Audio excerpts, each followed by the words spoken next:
Tonicity of solutions. Now, actually, we've already talked about hypotonic, isotonic, and hypertonic. We covered it back in section B, and we even had a couple of questions on the test. If you expose cells to a hypotonic solution, they swell. If you expose them to a hypertonic, they shrivel up, they collapse, they implode. That's called crenation. So we've already dealt with it. What we're going to do now is we're going to learn how to quantify, numerically, quantitatively, express the relative tonicity. So I begin by reminding you that diffusion of water across cell membranes is called osmosis or osmotic flow. Technically, water is simply flowing from an area of higher water concentration to an area of lower water concentration. Sometimes people like to think of it as in the inverse way. In a sense, you could think of osmosis as water being drawn towards the area where there's a higher total solute concentration, because wherever there's more solute, there's less water. All right? Water's just going from an area where there's more water to an area where there's less water. If there's less water, there's more solute. Either way, it's the same thing. The total solute concentration in a fluid is called its tonicity.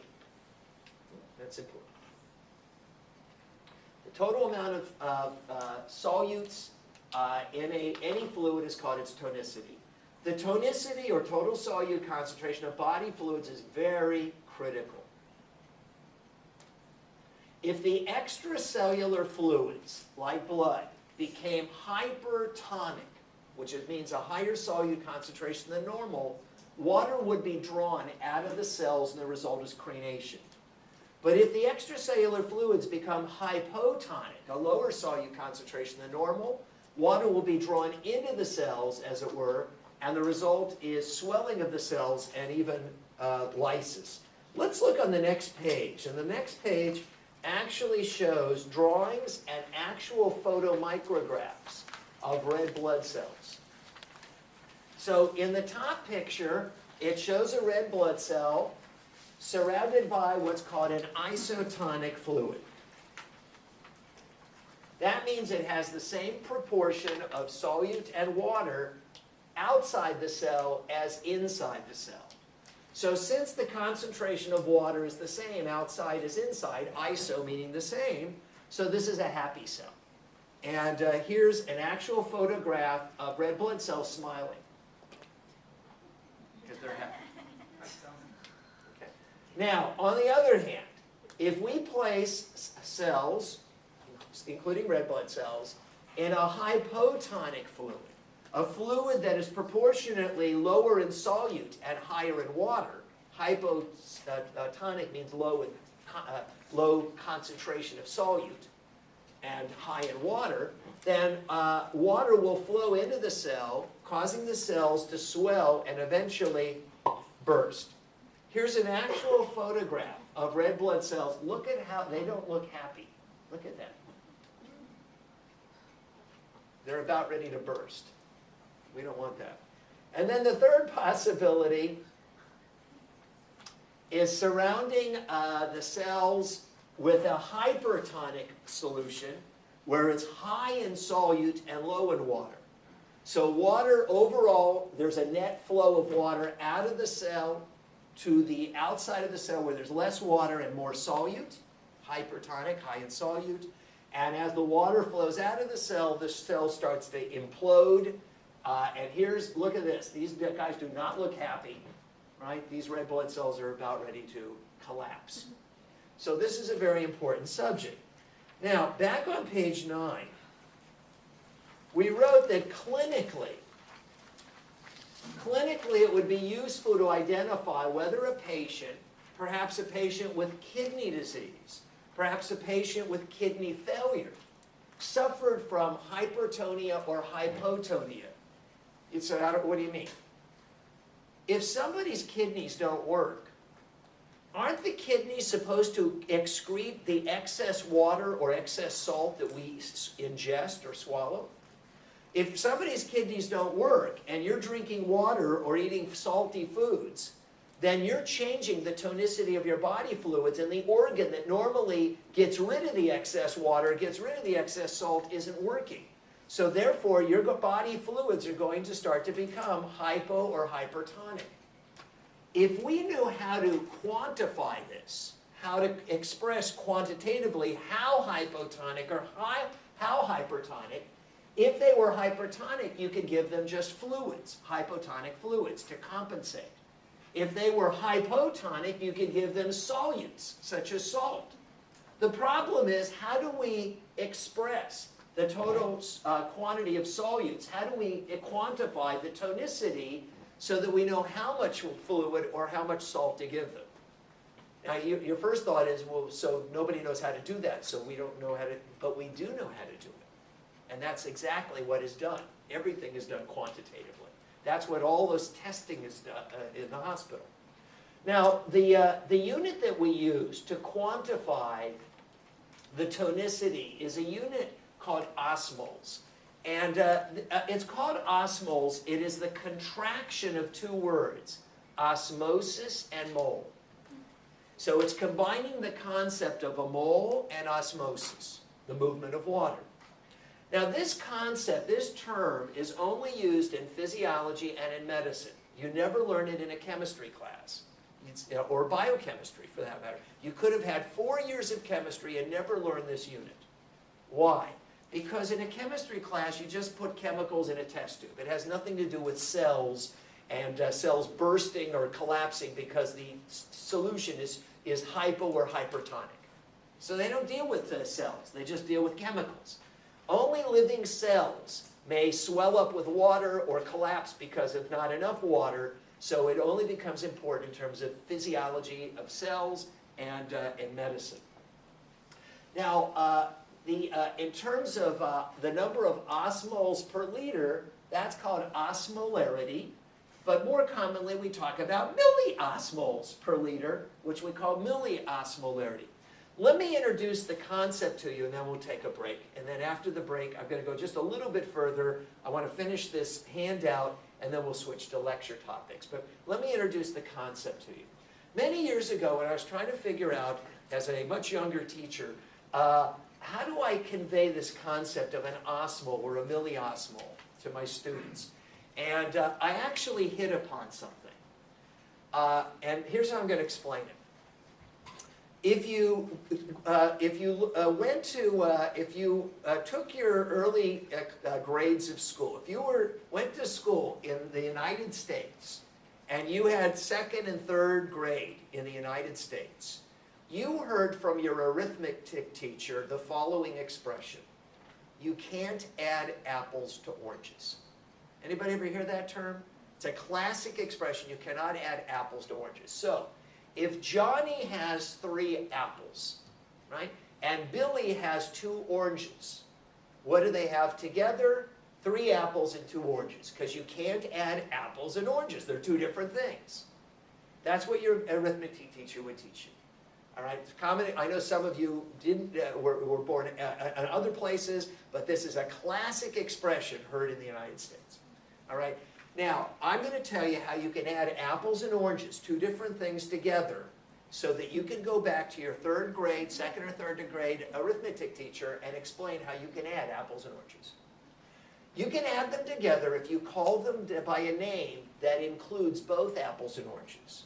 What's the word that includes both apples and oranges? Fruit. So, if Johnny has 3 apples, that's 3 fruit. And Billy has 2 oranges, that's 2 fruit. So what do they have together? 5 fruit. Now we can add apples to oranges. Everybody follow that? In this example, I talk about having 3 apples, 2 oranges, 5 bananas, and 1 peach, or a total of 11 fruits in the bowl. So here's where we're going with this, and I'll just mention it, and then we'll explain this better after the break. If we put 1 mole of glucose in the water, and then we also put a mole of protein in the water. Well, if we want to know what's the total amount of chemicals or solutes we put in the water, we've got 1 mole of glucose and 1 mole of protein, but we have the problem you can't add glucose to protein. They're 2 different things. It's like trying to add apples to oranges. So if we can't add a mole of glucose to a mole of protein, because they're two different things, we need to use a term that's broader than mole. And the term we use is osmol. It's like fruit. So what we're going to learn after the break is that if you had 1 mole of glucose, that's 1 osmol. And if we had 1 mole of protein, that's 1 osmol. So 1 mole of glucose and 1 mole of protein is 2 osmoles of solute particles. This will allow us to calculate the total number of solute particles in a liter of water. And by definition, that's called its tonicity. So we'll be able to quantify it that way. So that's the purpose of this unit. And the last thing I'll just point out or show you, every single solution you look at, every single one will indicate the number of milliosmoles. And right here, this solution says, I know it's hard to read, 406 milliosmoles per liter. Every single solution, here's the one that's easier to read just because it shows up better. This is 447 milliosmoles per liter. Every single solution will have this written on here. This is 308 milliosmoles per liter. That is the way of quantifying the tonicity. So we're going to explain what exactly this means. And so we explained that the word osmol, which is a contraction of the word osmosis and mole, is very similar to this idea of fruit. And it allows us to add apples and oranges, or in this case, moles of different chemicals together. So if we look on page 11, on page 11, we're going to show you how we can calculate the tonicity of a solution containing many different chemicals.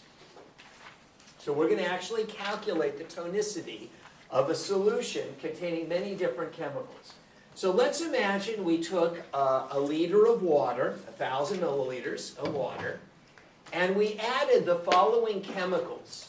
Right? We added 140 millimoles of salt to a liter of water. We added 4 millimoles of potassium chloride. We added 2 millimoles of calcium chloride. We added 5 millimoles of glucose and 1 millimole of protein. And your first thought is, what a mess. Okay, so you added all those weird chemicals. What have you made?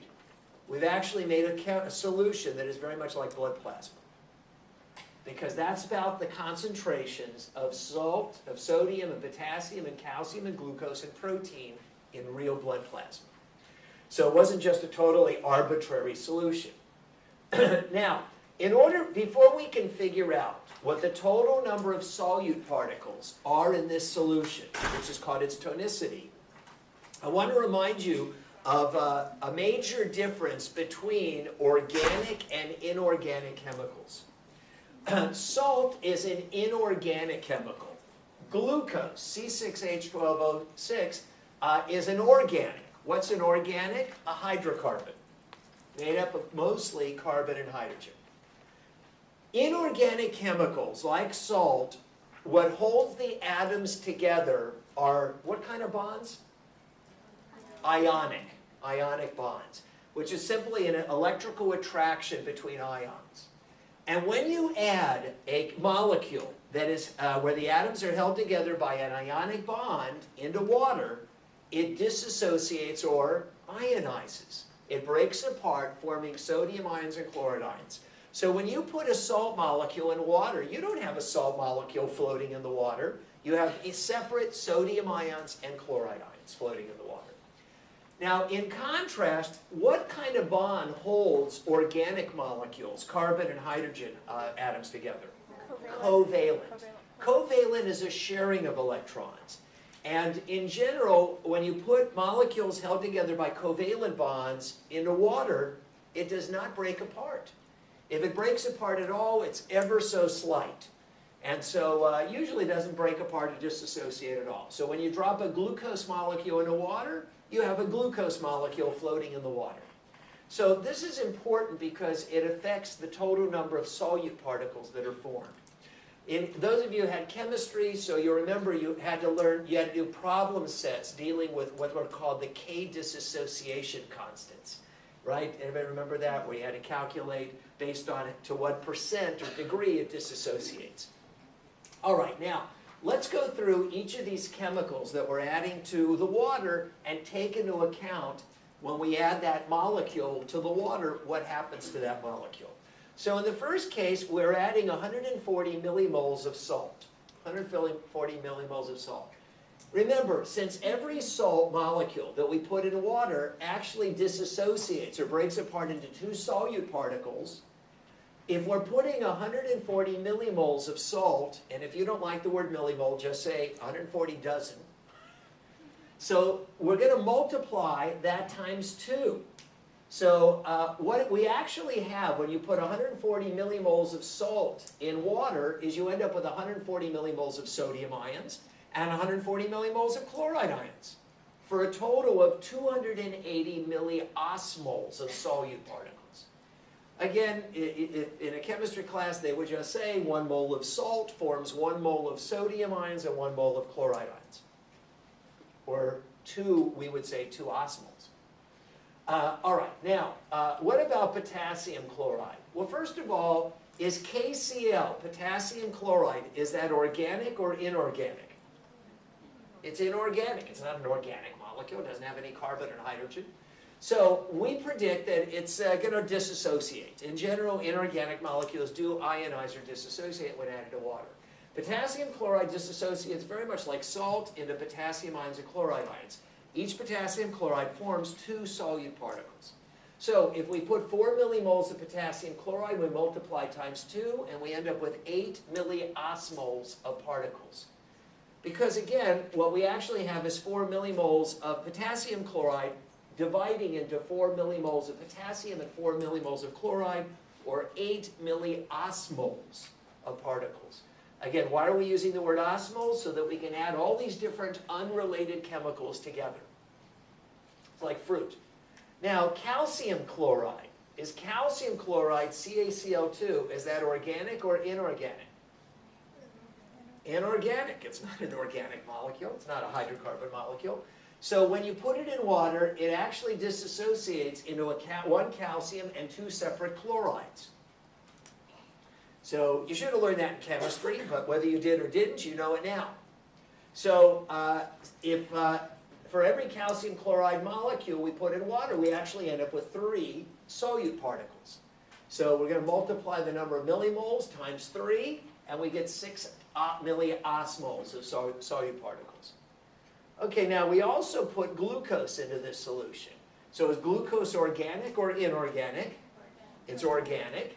And in general, organic molecules either don't break apart at all or just slightly. And so we basically have, if we put 5 millimoles of glucose in the water, we multiply times 1 because each glucose stays just 1 particle. So we have 5 milliosmoles of solute particles. And finally, protein. So I didn't specify what protein we put in the water. So here I used the example of albumin. In fact, I said that the solution we are making is very similar to real blood plasma.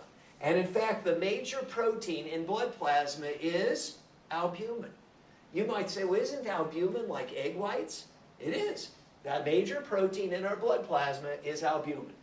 Now, albumin protein is an organic molecule. When you put it in water, it only slightly, ever so slightly disassociates. So pretty much it remains 1 solute particle. So if we put 1 millimole protein in, we multiply times 1, and we have 1 milliosmole. So now let's add up all the milliosmoles of solute particles that are in this solution. All right, so what do we have starting at the top? We have 280 milliosmoles due to salt, 8 milliosmoles due to potassium chloride, 6 milliosmoles, let me do this, 280 and plus 8 is 288, plus 6 milliosmoles due to calcium chloride, that's 294, plus 5 milliosmoles due to glucose, that's 299, plus 1 milliosmole due to protein is 300.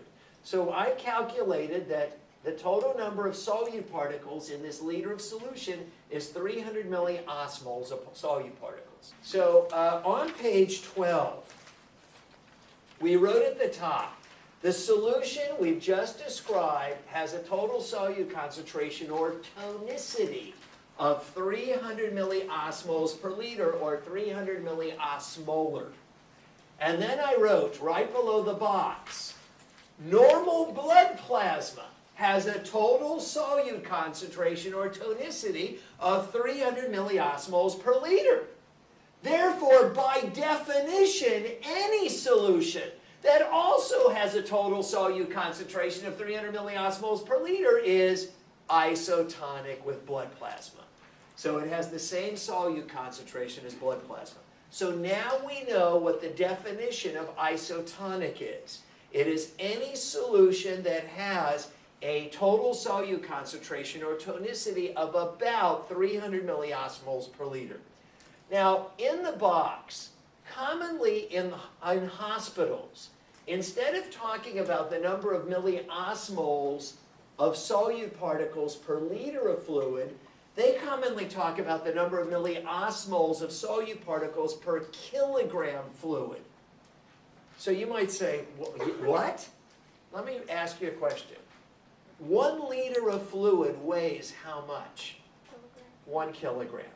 So in other words, it's very common in hospitals to express this in milliosmoles per liter, instead of milliosmoles per liter, to express it in milliosmoles per kilogram by weight. But a kilogram of fluid by weight is 1 liter of fluid by volume. So they mean the same thing. Now, you might, as I talk about this unit, you might say, I never heard of this unit. Well, I've already shown you that that unit appears on every solution that is administered in the hospital. But look at the bottom lab form. Okay, this bottom lab form, which I stole from which hospital? What does it say? This is Kaiser Permanente. Now, on the top left of this form, right, it's analyzing blood plasma, and it's telling us what this is where in the lab report they would describe the amount of sodium and potassium and chloride electrolytes are in the blood plasma. And notice the units are in milliequivalents per liter. But that's not what we're talking about. On the lower right, on this form, can everybody see the term osmolality? Now, osmolality is the term we use when we express the number of milliosmoles per kilogram. So in other words, if they call it, if they talk about milliosmoles per liter, they call it osmolarity. If they talk about milliosmoles per kilogram, they call it osmolality. I had written that right up above, right here. Everybody see it? Milliosmoles per liter is milliosmolar. Milliosmoles per kilogram is milliosmolal, or osmolality. We're going to use the terms interchangeably. All right? So on the lab form, this is where they are measuring the osmolality, or osmolarity, of the blood plasma. And according to Kaiser Permanente, the normal tonicity, or osmolarity, or osmolality of blood is somewhere between 280 to 305 milliosmoles per kilogram, or milliosmoles per liter. Can we round that off and say it's about 300? All right, that's what we're going to say, is it's about 300. So that's the normal acceptable range. If the osmolarity, or tonicity, becomes less than 280, the person's body fluids are hypotonic. If they become greater than 305, they are hypertonic. You'd say, could you say that again? I wrote it on page 14. On page 14, at the top, any solution we wrote on page 14 that has a total solute concentration less than 300 milliosmoles per liter is hypotonic. Any solution that has a total solute concentration or tonicity greater than 300 milliosmoles per liter is hypertonic. So now we can quantify how, not only how hypotonic or hypertonic our body fluids are, we can quantify the tonicity of any solution. And that's what we're going to ask you to do on page 15. So on page 15, we wrote that on page 15, for each of the following solutions, compute its total solute concentration, or osmolarity, in milliosmoles per liter. And secondly, indicate whether it's hypo, iso, or hypertonic. All right? Now, just in terms of hypo, iso, or hypertonic, that's really simple because once you've calculated the number of milliosmoles per liter, if it's 300, it's isotonic. If it's significantly lower than 300, it's hypotonic. If it's significantly greater than 300, it's hypertonic. So the second part becomes really simple. So let's just do the first one for you. The first one says, here we want to compute the total solute concentration or osmolarity of a 150 millimolar salt solution. Now, remember, in this question, we're not asking you how would you make this solution. Incidentally, 150 millimolar salt solution is the same as 0.15 molar. Earlier today, we showed you exactly how to prepare a 0.15 molar salt solution. All right? So here, I'm not asking you to calculate how many grams of salt you dissolve in a liter of water. That's not what we're asking. We want to know the total number of solute particles. You'd say, yeah, like how do you do that? When you add salt to water, doesn't it break apart into two solute particles? Just say yes. Yes, okay, good. So, we didn't add one salt molecule, we added 150 millimoles of salt, because that's what's in a 150 millimolar salt solution. So, if you take 150 millimoles and each salt molecule breaks apart into two solute particles, we multiply times 2, because we actually end up with 150 millimoles of sodium and 150 millimoles of chloride, or a total of 300 milliosmoles of particles per liter. So the tonicity of this solution, of a 150 millimolar salt solution, is it contains 300 milliosmoles per liter. So is it hypo, iso, or hypertonic? Isotonic. It's isotonic. And in fact, just taking a look at this solution we've looked at earlier today, all right, 0.9% salt solution.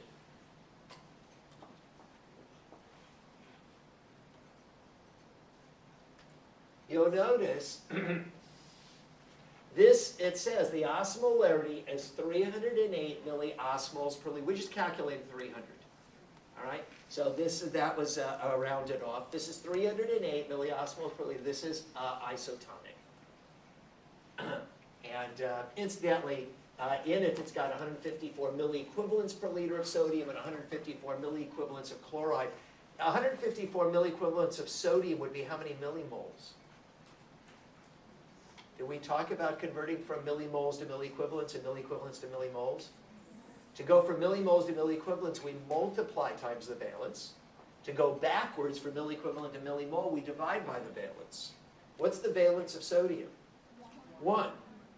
Well, let's say you can't remember, you should remember how to go, if you're going from millimole to milliequivalent, you need to multiply times the valence. If you're going backwards, you need to divide. Let's say you can't remember. If it's a valence of 1, it doesn't matter. Because whether you multiply times 1 or divide by 1, it's the same damn number. So 154 milliequivalents per liter is 154 millimoles per liter. It's 1 into 150 is 150, or 154. So this is really saying you've got 154 millimoles of sodium and 154 millimoles of chloride, or a total of 308 milliosmoles.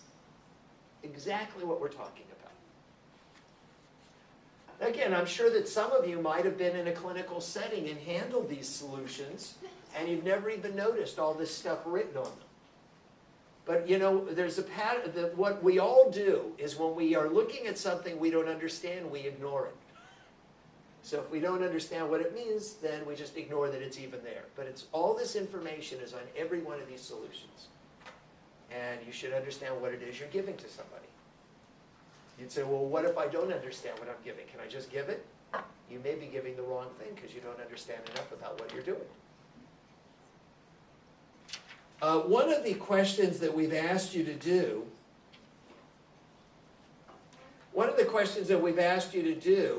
is to determine the tonicity of a 300 millimolar sodium bicarbonate solution. Now first off, why is sodium bicarbonate important? Why would it be given clinically? It's a buffer. All right, so it's given for people with acidosis or alkalosis. And there are all kinds of reasons why people develop acidosis and alkalosis. All right, but you may or may not know what sodium bicarbonate does when you put it in water. Here's what it does. So if you didn't know, we're going to explain it. When you put sodium bicarbonate in water, it does an interesting thing. It disassociates into sodium ion and bicarbonate ion. What's kind of interesting about sodium bicarbonate is that the sodium in sodium bicarbonate kind of reminds us of sodium chloride or salt, which is inorganic. But the bicarbonate, made up of hydrogen, carbon, and oxygen, looks like an organic molecule. And in general, organic molecules don't break apart. So in fact, that's exactly how it behaves. The sodium, which is like a sodium chloride, breaks apart. But the rest of it, which looks like an organic molecule, all stays together. So each sodium bicarbonate disassociates into two solute particles. All right. And the last thing I just wanted to mention is that in this last solution we asked you to try, called a modified Ringer solution, so it's got 140 millimoles of salt, 4 millimoles of potassium chloride, 4 millimoles of calcium chloride in a liter of solution, all mixed together. Now you might say, wait a second, that's really complicated. Actually, back on page 11, I showed you a much more complicated solution. A solution with 5 different chemicals in a liter of water. So that's an easier one, which only has 3 different chemicals. I've already shown you how to calculate the total solute concentration if it's got 5 different chemicals. So just try it. All right. In addition, I want to remind you that you've got more problems on page 16.